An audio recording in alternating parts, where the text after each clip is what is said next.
For our sketch on urinary incontinence, we're going to spend time at this leaky fountain. And that's because urinary incontinence, as the name suggests, is the involuntary loss of urine. This is a problem that's not often spoken about in the open, but it's a problem that many people suffer from and that can deeply affect quality of life. In this sketch, we'll go over the DDX for urinary incontinence in females, so let's get started.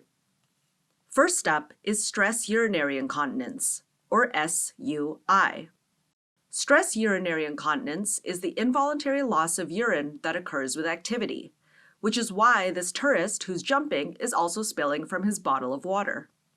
To really drive home the point that loss of urine is associated with activity, we have this tourist not only jumping, but, oh yikes, yep, he's also dabbing. Patients will tell you that they leak urine when they cough, sneeze, lift, or jump. Notably, they will not mention a sudden urge to urinate.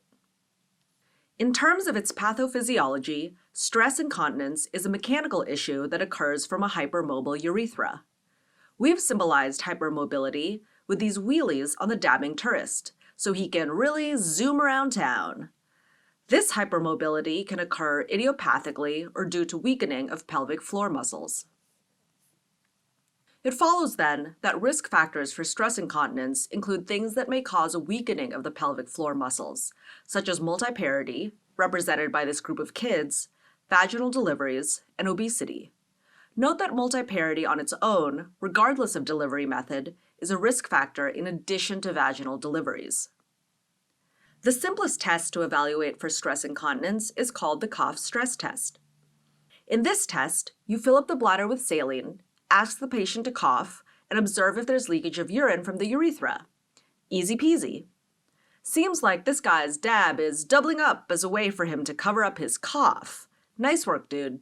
Keep those germs off of your hands. Another test that's mentioned a lot but isn't used as frequently is the cotton swab test, which is supposed to demonstrate a hypermobile urethra. In this test, a cotton swab is placed inside the urethra and the patient is asked to Valsalva. If the swab rises more than 30 degrees, then your patient has a hypermobile urethra. We'll remind you of this test with this bending flagpole that looks a lot like a cotton swab.